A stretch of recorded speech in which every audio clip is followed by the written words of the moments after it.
In the early morning hours of February 25th, 2015, the quiet, affluent suburb of Toronto known as Thornhill was still shrouded in winter darkness. At 21 Helen Avenue, an unimaginable tragedy was unfolding. Inside the house, a 911 call came in at 3:31 a.m. "My parents are hurt," the caller said. "I don't know what happened." The caller was Jennifer Pan, a 28-year-old woman who lived with her parents, Beach Ha and Hui Han Pan. She claimed that intruders had broken in and shot her parents in a botched home invasion. Police arrived minutes later to find a horrifying scene. Han Pan, her father, had been shot in the face but was somehow still alive. Her mother, Beach, was found dead, shot multiple times at close range. She had been in her bedroom upstairs when she heard voices. Suddenly, 3 men stormed in. They had guns. They forced her downstairs at gunpoint and tied her to the stair railing. Then came the gunshots. The house showed signs of forced entry. The front door was open. It looked like a burglary gone wrong. But something felt off. The panic in Jennifer's voice sounded rehearsed. Her hands were tied, but loosely. And for someone who had supposedly just watched her parents get shot, she seemed strangely composed. As detectives began piecing together the events of that night, the picture that emerged was not of a random act of violence, but something far darker, a story of secrets, manipulation, and betrayal. Jennifer Pan had lived a life many would envy, at least from the outside. Her parents were immigrants from Vietnam, part of the wave of boat people who had fled their war-torn country in search of a better life. Han worked as a tool and die maker at an auto parts manufacturer. Beach built a stable career in a pharmaceutical company. They had started with nothing, but through hard work and strict discipline, they built a life in Canada. Jennifer, their eldest child, was the golden child. She was expected to succeed, to shine. From a young age, she was enrolled in piano lessons and figure skating. She did well in school, or so they thought. In reality, Jennifer's academic life was falling apart. In high school, she began failing classes. But instead of telling her parents the truth, she faked report cards. She used editing software to create straight-A transcripts. She even lied about winning scholarships. The pressure to be perfect, to meet her parents' sky-high expectations, had pushed her into a web of deceit. When she failed out of university, she didn't tell her parents. Instead, she pretended to attend classes at Ryerson University. She would leave the house in the morning and spend the day at cafes or her boyfriend's house. Her parents never knew. She even told them she was volunteering at a hospital, preparing for medical school. Her father started following her. He checked her phone and saw messages from a boy named Daniel Wong, someone he had explicitly forbidden her from seeing. Han confronted her, furious. He demanded she end the relationship, quit lying, and live by his rules. For a while, she did. She broke up with Daniel. She promised to get her life back on track.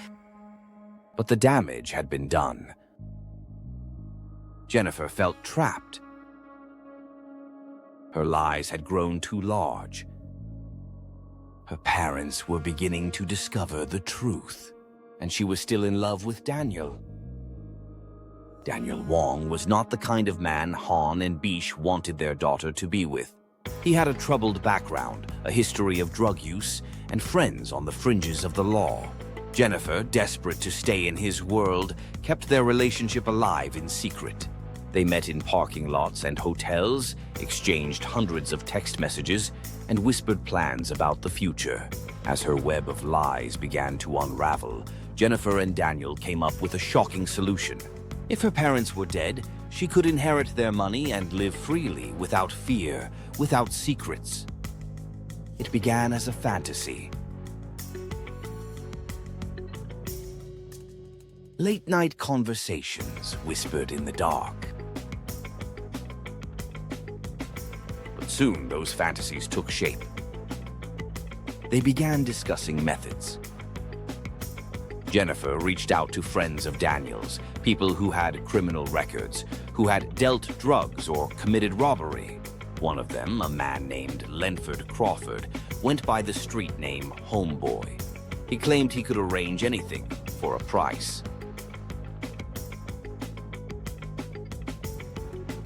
In the weeks leading up to the attack, Jennifer exchanged hundreds of messages with Daniel and his contacts. They discussed timing, payment, logistics. She would leave the front door unlocked. The killers would come in, make it look like a robbery, and leave her alive. Her parents, both of them, would be eliminated. On November 8th, 2010, the plan was set into motion.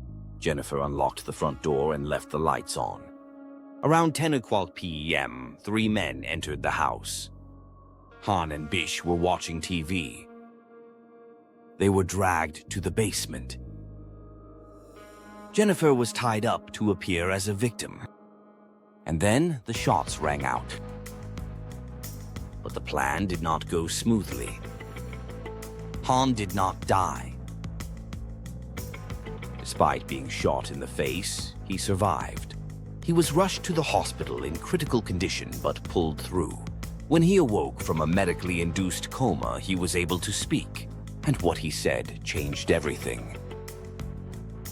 Jennifer, he claimed, had been walking around freely during the attack.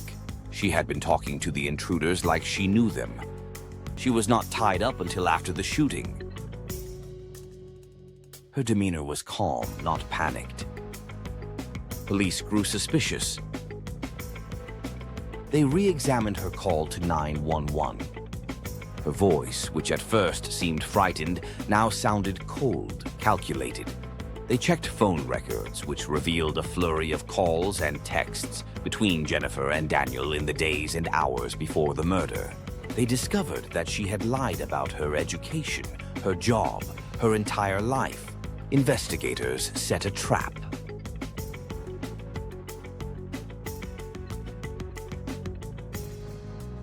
They brought Jennifer in for questioning under the guise of helping her process the trauma. The interview started calmly. Jennifer cried. She recounted her story. But as detectives gently picked it apart, the story began to crack. The lead investigator, Detective William Goetz, played a critical role. He was patient, methodical. He used silence, pauses, contradictions. He let Jennifer talk. And eventually, she began to change her story. First, she claimed she had hired the men not to kill her parents, but to kill her. She said she was depressed, suicidal. She wanted to die, but could not do it herself. So she hired someone to do it for her. But police did not believe it. They had the phone records,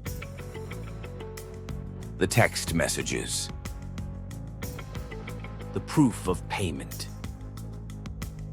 They knew she had coordinated the entire thing. Within weeks, Jennifer Pei was arrested.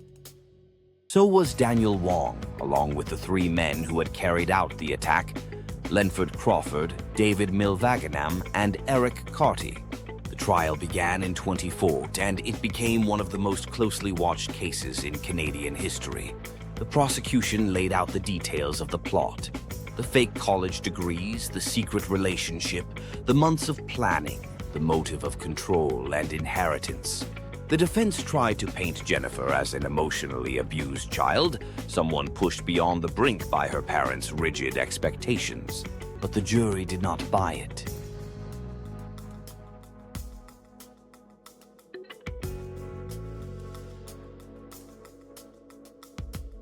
The evidence was overwhelming.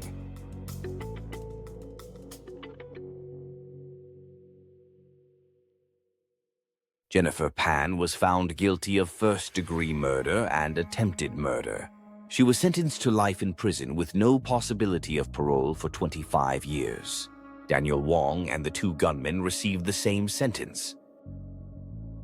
Eric Carty, the fourth man, died in custody before the trial ended. To this day, Jennifer maintains that she never intended for her parents to be hurt, that it was all a tragic mistake. But the facts tell a different story. A story of a daughter who, driven by fear, control, and desperation, destroyed the very people who had sacrificed everything for her. The case shocked the nation. It sparked debates about parenting, pressure, and the thin line between love and control. But most of all, it revealed how lies, once started, can snowball into something unstoppable, something deadly. And at the center of it all was Jennifer Pan, the girl who wanted freedom at any cost. The courtroom was silent as the verdict was read. Jennifer Pan sat motionless, her eyes cast downward. Around her, family members, journalists, and spectators held their breath, watching a woman who had gone from piano prodigy to orchestrator of her own mother's murder. The judge's voice was steady as he handed down the sentence. Life imprisonment, no chance of parole for 25 years. The same fate awaited her former boyfriend, Daniel Wong, and the two surviving hitmen.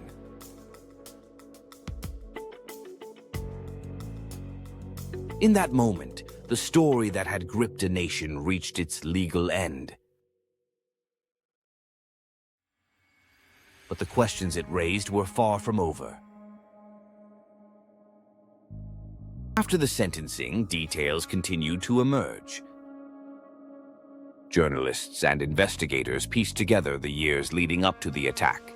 In every layer of Jennifer's life, there were signs of deep-rooted deception and fear.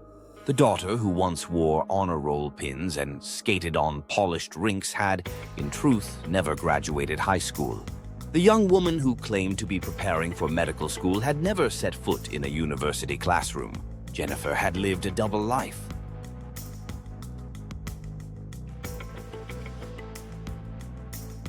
By day, she performed the role of the perfect daughter. By night, she texted Daniel obsessively and built a fantasy life where her parents no longer existed. But the fantasy turned real, and the consequences were irreversible. Her trial and conviction ignited a cultural conversation in Canada and beyond. At the heart of the discussion was a question with no easy answer. How does someone go from a straight A student to plotting murder? Was Jennifer a cold-blooded killer, or the tragic result of emotional abuse and impossible expectations?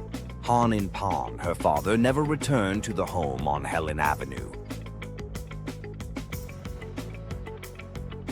After the attack, he was left with a shattered face, partial blindness, and intense psychological trauma.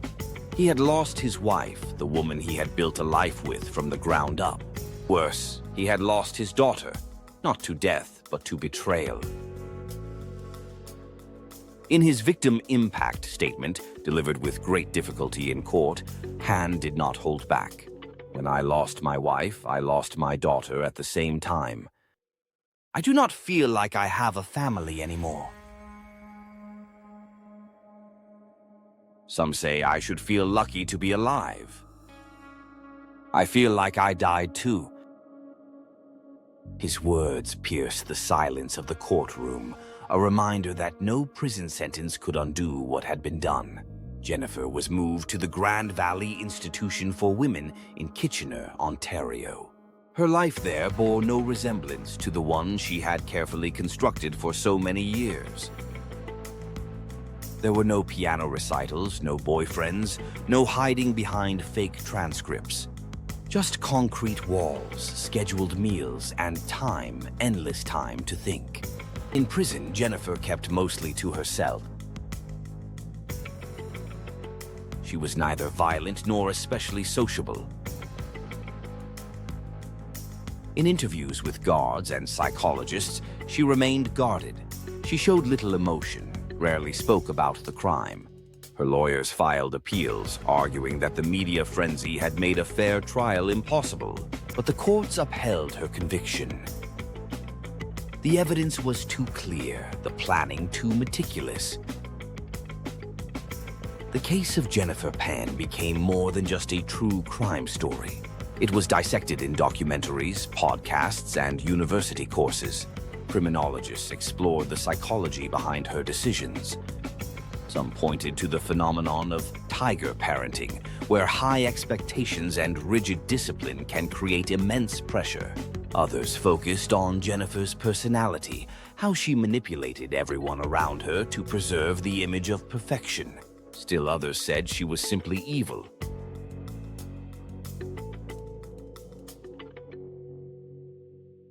But life is rarely so simple.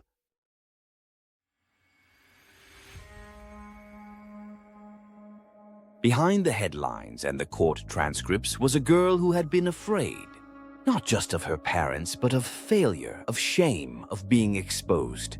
From an early age, Jennifer learned that her worth was tied to achievement. There was no room for weakness, no space for mistakes. Every misstep was met with disapproval, silence, or punishment. When she began to fail, she did what many scared children do. She lied, and those lies grew. She learned to forge report cards. She doctored university acceptance letters. When her father demanded to see her class schedule, she wrote one by hand. When he asked to meet professors, she invented names. When her mother followed her to work, she sat for hours in a hospital lobby pretending to be a volunteer. Each lie bought her a little more time. But it also built a trap, one that would eventually close around her. The relationship with Daniel Wong was the only place where Jennifer felt free, but even that love was warped. Daniel was not a savior. He enabled her lies, fed her fears, and encouraged her plans. When her parents forced her to break up with him, she relapsed into depression. She felt cornered. Her family controlled her phone, her movements, her entire life. She spoke about suicide. But soon her thoughts turned darker. What if, she asked, her parents were gone? It was a chilling idea, but not a sudden one. Jennifer spent months planning, discussing, revising. She arranged to meet one of the hitmen in person. She negotiated payment. She scoped out how to leave the door unlocked without her parents noticing. She rehearsed what she would say to police. She wrote the script in her mind over and over until she could deliver it without blinking. The night of the attack, Jennifer had one job: make sure her parents were home. Her father usually worked late. That night, he was home early. That small change in routine made all the difference. If he had stayed later, he might have been spared. But instead, he was dragged to the basement and shot, his body left for dead. Only he did not die. And that is what unraveled everything. Without Han's testimony, the police might have believed Jennifer's story. The scene had been staged carefully. Her bindings were loose, but not obviously so. The house had been ransacked. A TV was unplugged. Drawers were open. But Han, when he awoke days later, remembered enough. And what he remembered did not match his daughter's story. From that moment, Jennifer's fate was sealed. The investigators, led by Detective Guts, began reconstructing her digital life. Her text messages, call logs, and browser history painted a damning picture. She had searched for terms like how to hire a hitman and ways to kill parents without getting caught. The timeline of messages with Daniel showed an almost obsessive fixation on the plan. During her interviews, Jennifer changed her story multiple times. She cried. She collapsed. She asked for water. She begged for a break. But the detectives never stopped pressing. Each version of the story was less believable than the last.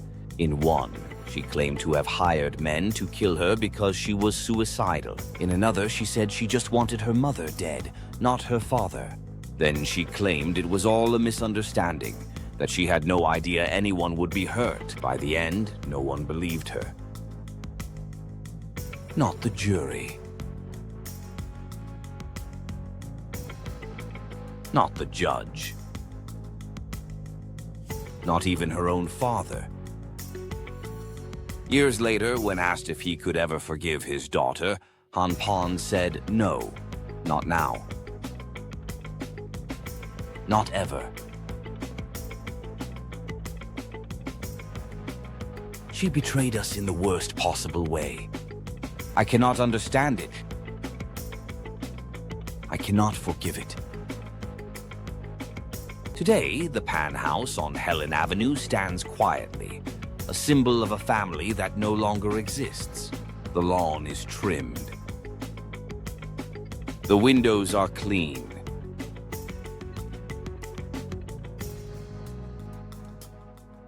But no one lives there. Neighbors still walk past and lower their voices when they reach the driveway. Journalists who covered the trial say it left a lasting scar on the community. In a city known for safety and prosperity, this case revealed how even the most perfect-looking lives can hide unimaginable darkness. Jennifer Pan will be eligible for parole in 2035. By then, she will be in her 40s.